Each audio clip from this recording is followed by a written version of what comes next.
other thing as well, like you mentioned as well before that you worked on the Dark Crystal and stuff like that, which that's probably one of my most favorite Henson movies ever. You know, just absolutely amazing. Did you meet Jim? Have you ever met Jim Henson before? Like, did you ever get to speak with him beforehand, or before working on the Dark Crystal or anything like that? Or? Oh yeah, we'd already done Great Muppet Caper by then. You also worked on... Oh, sorry, I didn't see it there. Exclusive here, I didn't know that. So, and again, another one of the great sort of... I love anything with the Muppets. I worked with Jim for years. And what was he like? He was like the father you never had. Actually, I did have a great father too, but he was right up there with my own father. We worked in the company at that time. It was called Henson Associates, and it was an association. Everybody was treated as an equal. Everybody was allowed to open their mouths and give input.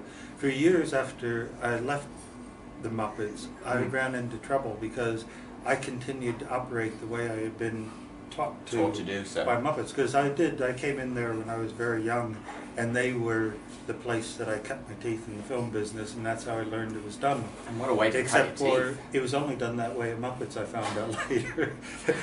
Not quite as plush in the real world, right? I described it as the days of King Arthur's court. It was always sunny at the Muppets. We just had endless laughter, endless fun, and that attitude that he instilled. You know, they say it always comes from the top down. Yeah. Well, the environment that he created there filtered out, and then it rewarded him 100 times over, and that's how he became a multimillionaire. You know, we all just gave back as much as we could to the man we all loved.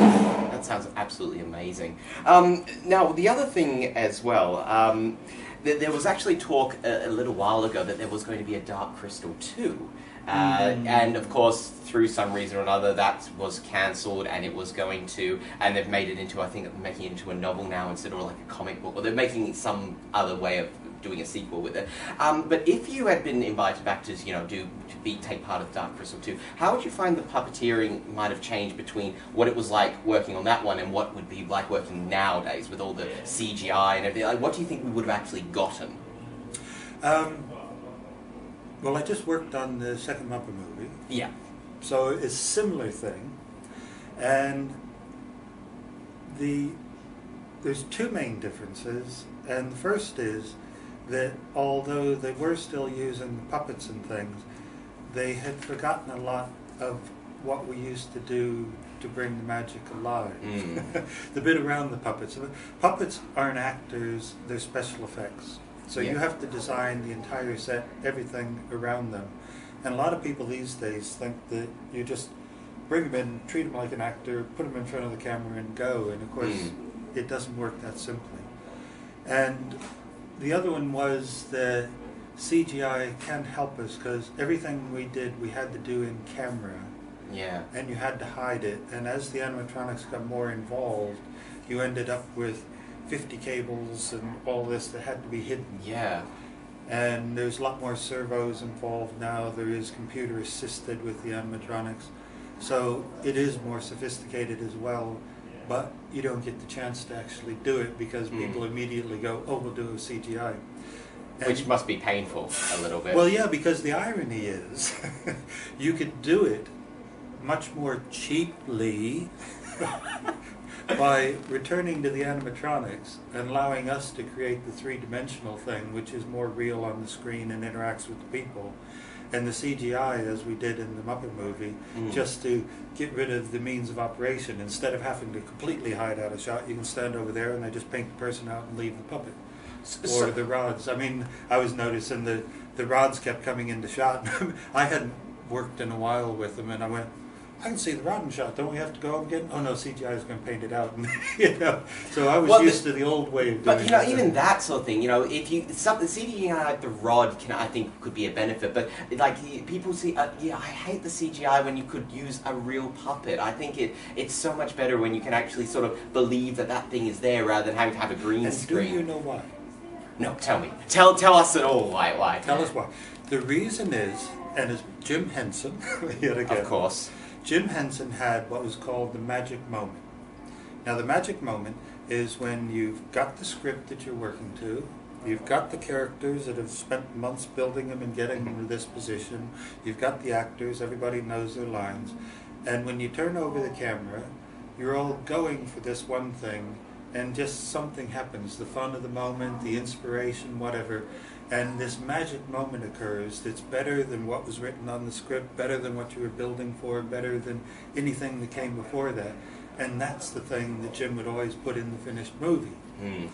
Now with the CGI, because it has to happen beforehand, because the person on screen is acting to a green ball, even if he comes up with a good idea, he can't do it because they've already drawn the answer on the computer over there. And there's no flexibility with it. The films end up marching along at a pace that has been predetermined and pre-done. And you lose the drama, you lose the ability of the individual life form creating something just by coming together. And the animatronics could do that because we were in the moment, we were acting together, and the CGI probably learn how to do it someday, but they haven't got there. But they haven't got there yet. Look, we're running out of time, but I'd like to do something a bit fun before we finish this interview here. I know these Comic-Con people who thank you very much for having us here. We're having fun over here. Yeah. So look, I have got 3 puppets. Now I know they're not quite up to your standards, but I would like you to choose one of the puppets. I'll choose a different one, and I have 3 different envelopes here. Now in these envelopes is your puppet's character. I don't know which one's which, and I need you to say, we'll do a quick improv scene, and I would like you to make me believe that this puppet is his character. The only catch is, you have to work in somewhere, it's a trap. You have to work it in somewhere in the thing. So whichever puppet you would like. This is far too precious here. I won't do the koala. You won't do the koala? Alright, cool. Being the Australian, then I guess I'll do the koala. Alright, and you can choose which one of the envelopes would you like. Just a minute. I can't get into it. You'll get it in there. It is for children, but you'll get it in there. So which one of these envelopes would you like? I shall take the one in the middle. The one in the middle. So your character, sir. You are Jim, an alcoholic father who has just lost his job and is breaking the news to his wife. And you have to work in, it's a trap somewhere. Alright, so... What? So, begin scene. Hi, honey, how was your day? Yeah, hi, dear. Look, there's no easy way to tell you this. You've been drinking again, haven't you? Yeah, so what? I wish you'd stop! Don't you think of the children? Look, if you knew what happened to me today, you'd understand why I've been drinking. What could be so terrible that you'd put your family at risk like this? And he's broken character already, folks. Well, he's showing me up. What can I say? He's doing a better job than I am here. Stop changing the subject! Why have you been drinking?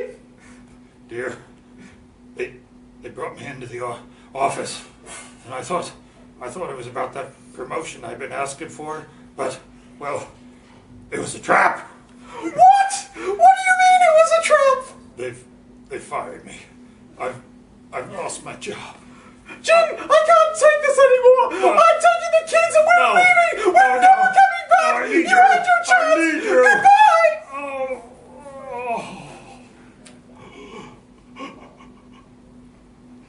Music.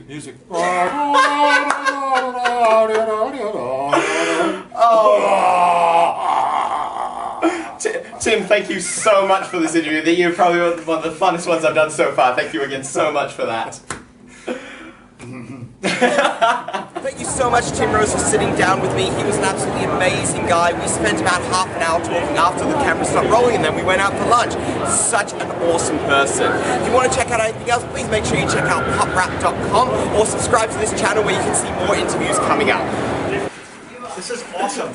This is awesome. It's good television. I'm talking about the craft of acting, what really too, and anyone that's like elevator or pen, I'm like, God. Well, he's an actor. He probably is. That's the equivalent of a heckler. He's following his passion. There's so many ways to be creative in this world. Oh,